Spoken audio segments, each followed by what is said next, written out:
रामा रामा रटते रटते बीती रे उमरिया, रामा रामा रटते रटते। नमस्कार, राधे राधे मित्रों, आप सभी कैसे हैं? उम्मीद करती हूँ आप लोग बहुत मस्त और ज़बरदस्त होंगे और आपकी पढ़ाई भी बहुत अच्छे से चल रही है। तो आइए आज का लेक्चर आपका ऑब्जेक्टिव भी क्लियर करवाने वाला है। पिछले लेक्चर में हमने आपको पढ़ाया था ऑब्जेक्टिव के क्वेश्चन, जिसमें आप लोग बहुत ही अच्छा से पढ़ा और कमेंट भी किया। तो उम्मीद करती हूँ ये भी वीडियो आपको बहुत अच्छा लगेगी। तो चलिए आइए, हमारे साथ जुड़ गए हैं तो स्टार्ट करते हैं। सबसे पहले अपना अस्त्र और शस्त्र निकाल लीजिए, कॉपी और कलम, क्योंकि वही आपका बहुत बड़ा और इस समय का सबसे मजबूत हथियार है। तो रेडी हो जाइए, जल्दी से अब भी निकाल लीजिए। चलिए आज आपका ऑब्जेक्टिव के बाद सब्जेक्टिव पढ़ाते हैं। चलिए आइए बाबू, आप लोग पढ़ेंगे और सबसे अच्छा करेंगे। तो आइए, आपका ये है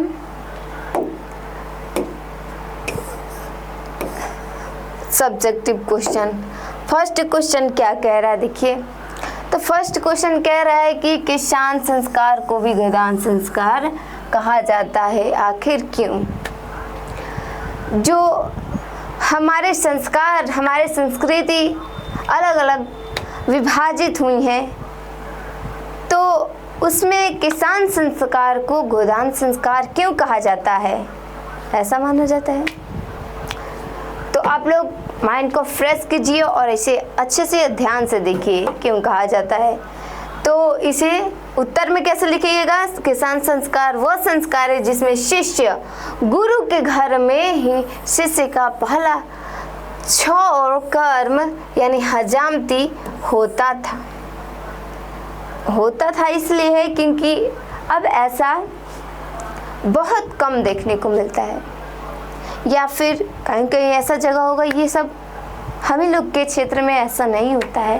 पहले लोग जाते थे, उनका जब गुरु के घर जाते थे, ये समझ लीजिए आपका गुरु जी का घर है, समझ लीजिए ये आपका गुरु जी का आश्रम है, ठीक है। और आश्रम है तो यहाँ पर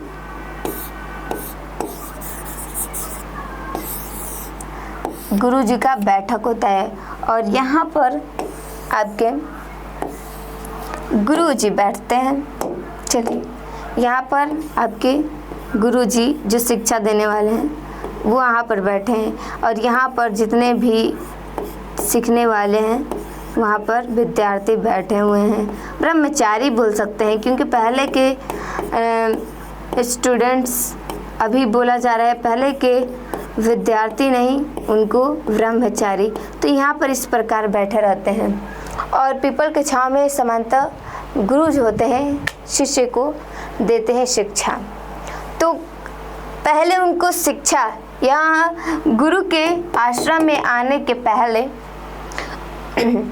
जब आ जाते हैं गुरु के आश्रम में, तो उस समय उनको क्या करवाना पड़ता है? यदि घर से वो आश्रम में आ जाते हैं तो उनको पहले अपना सर का जो हजामती यानी बाल हटाना पड़ता था। तो हजामती करवाते थे। हजामती करवाने के बाद क्या होता था? तथा इसमें गोदान मुख्य कर्म था। एक गोदान था, ये कर्म होता है, उसको कर लेते हैं। इस प्रकार के शांत को गोदान संस्कार साहित्य ग्रंथ में कहा जाता है। तो आपको क्लियर हो गया, ये जो बाल मुंडवाने का बात हो रहा है, तो इसी को एक गोदान कर्म भी कहा जाता है। इसीलिए साहित्य ग्रंथों में इसे किसान को गोदान भी कहा जाता है, गोदान संस्कार भी कहा जाता है। आपको क्लियर हो गया? अगले चलिए अब अगला चलते हैं बाबू। चलिए अब अगला क्वेश्चन देखिए क्या कह रहा है। शिक्षा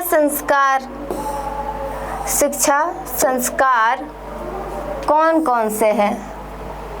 ये आपके एक ही क्वेश्चन में बहुत सारे आपको सीखने को मिलेगा। तो शिक्षा संस्कार कौन कौन से है, देखिए आप देखते हैं कि शिक्षा संस्कार कौन कौन से। शिक्षा संस्कार में मुख्य रूप से संस्कार अच्छारंभ, उपनयन, वेदारंभ, मुंडन संस्कार और समापवर्तन संस्कार आदि आते हैं। ये कुछ संस्कार के नाम हैं जो आपके जीवन में भी लागू होगा। आप अभी शिक्षारंभ यानी अच्छारंभ हो गया, आपका उपनयन भी हो गया। अब वेदारंभ यानी उस समय वेदारंभ यानी वेद को पढ़ाया जाता था। मुंडारंभ होता था, मुंड को बाल को मुड़वाया जाता था। तो इस प्रकार ये सब होता था। फिर उसके बाद संस्कार ये सब देने के बाद समापवर्तन मानी गुरु जो होता है शिष्य को अलविदा कर देता है कि आप सीख चुके हैं, अच्छे से परिपूर्ण हो गए हैं। तो वो अपने घर में जाता है, गृहस्थ जीवन प्रवेश करता है। उसके बाद समापवर्तनम होता है। तो आपको क्लियर हो गया। चलिए तो फर्स्ट के बारे में हम लोग जान लेते हैं आखिर ये क्या है। तो फर्स्ट है अच्छारंभ। अच्छारंभ संस्कार में बच्चा अक्षर लेखन और अंक लेखन आरंभ करता है। फर्स्ट में आपका है अच्छारंभ। इसमें आप जैसे आप छोटे थे तो नर्सरी एनसी इसमें जाते थे, ABCD इसमें जाते हैं, या फिर यदि गांव से रिलेटेड होंगे तो आप आंगनबाड़ी का नाम सुने उसमें जाते थे। तो उसमें आपको सिखाया जाता था क ख ग या 1 2 3 4 ABCD ये सब आपका क्या है, तो ये फर्स्ट का पढ़ाई। ये ABCD जो है आपका फर्स्ट का पढ़ाई है। अच्छारंभ यानी अक्षर को कैसे सीख रहे हैं। पहले हम लोग ऐसे बनाते थे, कैसे का ऐसे लिखते थे ना। तो ये आप लोग का छोटे का अक्षर है। अब ऐसे लिखेगा, अब कितना भी खराब लिखे तो ऐसा लिखाता है। तो ये फर्स्ट का ये अच्छारंभ होता है। तो अक्षर लिखना ऐसे 1 2 3 4 5 इस प्रकार आप अक्षर लिखना सीखते हैं ना। 1 2 3 4 5 6 तो इस प्रकार आप अक्षर लिखना सीखना स्टार्ट करते हैं। उस समय ये सब की जानकारी आपको नहीं रहती है। क्लियर हो गया। चलिए अगला संस्कार देखते हैं क्या है। उपनयन संस्कार। यह संस्कार के द्वारा गुरु शिष्य या शिष्य को आश्रम में लाना और नियम पूर्वक शिक्षा देना होता है। आश्रम में जिस प्रकार हम लोग हैं, इसमें लड़का और लड़की दोनों पढ़ते हैं। तो शिष्य उनको कहते हैं जो लड़की है, और शिष्य लड़के को पहले कहा जाता था। तो उसमें कह रहा है, क्या कह रहा है देखिए अच्छे से, क्या कह रहा है कि आश्रम में लाना और नियम पूर्वक शिक्षा देना होता है। आश्रम में लाना होता है और नियम पूर्वक मतलब कि उनसे कैसे उनको शिक्षा देना है। नियम बना दिए, आप 4 बजे उठिए और आप तड़ासन या फिर कुछ इस प्रकार के कसरतें करवाते थे। उसके बाद पढ़ाया जाता था, उसमें गुरु के कार्य किए जाते थे और फिर जाकर उनका विद्यारंभ होता। तो इस प्रकार कुछ नियम बनाए जाते थे। जैसे आप लोग पढ़ते होंगे 7 बजे राधा स्वामी का वीडियो आएगा, संस्कृत पढ़ेंगे। तो इस प्रकार आपका एक नियम बन गया है। यदि नियमित रूप से पढ़ते हैं तो बहुत अच्छा है। तो वही नियम कहलाता है और रूटीन रूल इस सब हम लोग के भाषा में हो गया। ठीक है, तो ये एक प्रकार का लाना और नियम पूर्वक शिक्षा देना होता है। आप लोग समझ गए उपनयन संस्कार। चलिए अगला चलते हैं। अब वेदारंभ। वेदारंभ इसके द्वारा गुरु शिष्य को वेद का शिक्षा आरंभ करवाते हैं। ये वेदारंभ कहने से ही आपको परिपूर्ति हो गई है कि वेदारंभ क्या है। तो वेदारंभ में आपको समानता ये पढ़ना होगा कि इसमें शिष्य और शिष्या को वेद आरंभ मतलब वेद का जो ज्ञान होता है उसको दिया जाता था। क्लियर। चलिए किसान संस्कार। इसमें किसान संस्कार के अंतर्गत गुरु के आश्रम में प्रथम मुंडन होता था। कौन सा मुंडन? तो प्रथम मुंडन होता था। प्रथम मुंडन यानी आप जाते हैं तो वहाँ पर प्रथम में फर्स्ट में ही आपको जाते मुंडन हो जाएगा।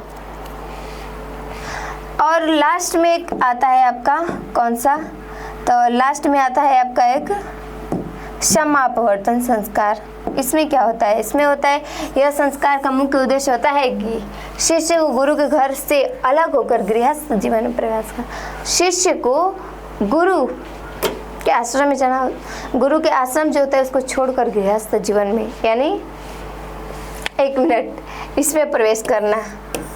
गृहस्थ जीवन से आप इसमें प्रवेश करेंगे, वो क्या है, तो ये है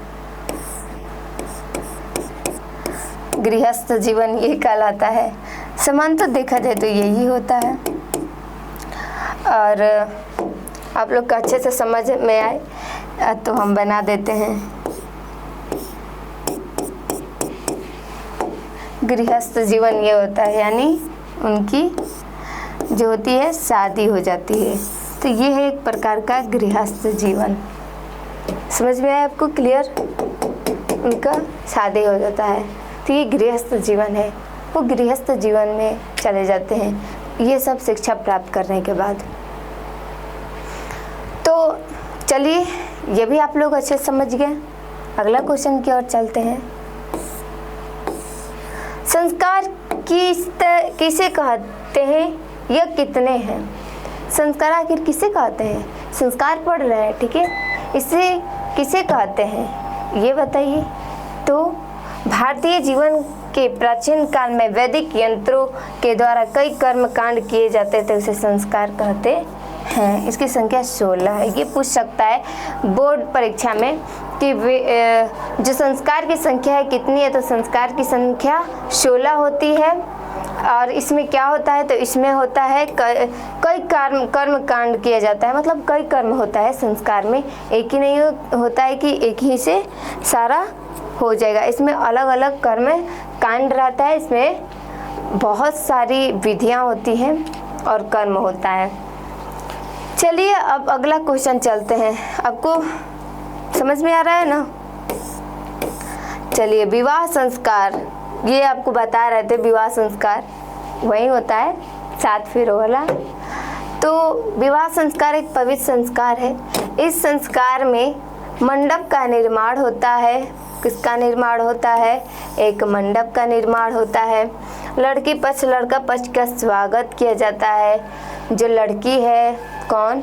जो लड़की है वो लड़का पक्ष की स्वागत करेगी, उनका अभिनंदन करेगी, उनको पानी पिलाया जाता है। अब तो फिलहाल खाना भी खिलाया जाता है, बहुत धूमधाम से होता है शादियाँ।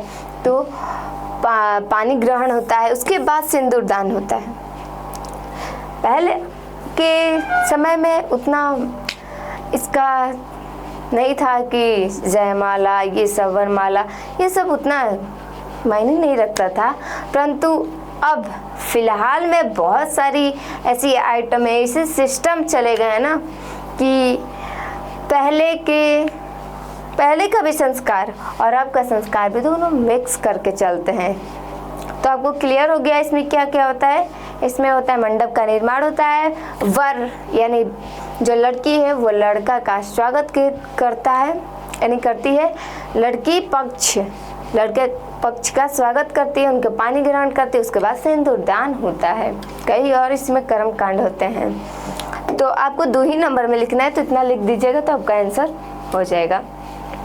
अब चलिए भारतीय संस्कार कौन कौन से हैं इसके बारे में पढ़ लेते हैं। तो भारतीय संस्कार 5 भागों में बांटा गया है। जन्म पूर्व संस्कार, श्रेष्ठ संस्कार जब छोटे थे, शिक्षा संस्कार जब आप शिक्षा ले रहे हैं, और गृहस्थ यानी जो शादी विवाह उसमें चले गए तो गृहस्थ संस्कार। मरणोपरांत मतलब आपका जब मृत्यु होता है वो उसमें भी दाह संस्कार किया जाता है। 13वीं 12वीं इस प्रकार माना जाता है। तो आपको क्लियर हो गया? जन्म पूर्व, जन्म से पहले, और उसके बाद शेषावस्था मतलब छोटे थे उस समय भी आपका संस्कार होगा। शिक्षा ये भी होगा, गृहस्थ जीवन और मरणोपरांत। चलिए अगला क्वेश्चन चलते हैं। 6वां नंबर, संस्कार क्या है? संस्कार आप पढ़ने जाते हैं, आप पढ़ कर आते हैं, माता पिता का पैर छूते हैं, आप गुरु का आज्ञा मानते हैं, और हर बड़े छोटे लोग का सम्मान, मान, प्यार और दुलार करते हैं, ये आपका संस्कार है। तो ये सारे जितने भी आप इस बंधन में जुड़े हैं सारा संस्कार है। आप संस्कार है इसलिए आप जुड़े। यदि आप संस्कार से थोड़ा भी विचलित होते हैं तो समझिए कि आप में कहीं ना कहीं वो संस्कार की कमी है। तो देखिए, भारतीय जीवन में संस्कारों का अत्यंत महत्व है। यह हमें कई प्रकार के अच्छाई और बुराई के बारे में बताते हैं। हाँ, समाज में भी देखा जाए तो कई प्रकार की अच्छाइयाँ हैं, कई प्रकार की बुराइयाँ हैं। तो ये इस प्रकार की संस्कार होती हैं जो आपको अच्छाई और बुराई दोनों बताएगी। समाज में यदि रहते हैं तो आपको ये सब मालूम चलता होगा कि अच्छाइयाँ क्या है और बुराइयाँ क्या है। तो ये संस्कार की कुछ विवरणें थी, आपको समझ में आ गया होगा क्या है। और किसान संस्कार के बारे में पढ़ लेते हैं, क्योंकि ये बोर्ड एग्जाम का मोस्ट VBI प्रश्न है। इसे आप नोट डाउन कर लीजिएगा अच्छे से। और देखिए इसमें क्या कर रहा है कि किसान संस्कार शिक्षा संस्कार का अंग है। किसान संस्कार में गुरु के घर में शिष्य का मुंडन होता है। इस संस्कार गुरु को माता पिता के द्वारा गाय दान दिया जाता है। गाय दान यानी गोदान। गोदान संस्कार को ही किसान संस्कार कहा जाता है। इसमें आपका मुंडन होगा, उसके बाद जो माता पिता हैं शिष्य के, उसमें वो दोनों गौ माता की दान करेंगी। तो इसीलिए इसको गोदान संस्कार भी कहा जाता है। किसको? किसान संस्कार को गोदान संस्कार भी कहा जाता है। तो आपको अच्छे से क्लियर हो गया है। चलिए अगला क्वेश्चन चलते हैं। देखिए क्या बात है, आप लोग अंत तक बने रहें और आपका ये चैप्टर का भी जो सब्जेक्टिव ऑब्जेक्टिव संपूर्ण अर्थ सारा लेकर चले। तो बाबू ये वीडियो आप लोग को अच्छा लगे तो लाइक कीजिए, कमेंट कीजिए और इसी प्रकार बढ़ते रहिए और आगे कुछ करते रहिए। तो संघर्ष में लग जाइए, क्योंकि आपका बोर्ड एग्ज़ाम बहुत नज़दीक आ गया है। तो उम्मीद करती हूँ आपको ये वीडियो बहुत अच्छा लगा होगा और ऐसे ही आपको वीडियो मिलता रहेगा। बेस्ट ऑफ लक बाबू, और अंत तक संघर्ष करते रहिए। राधे राधे।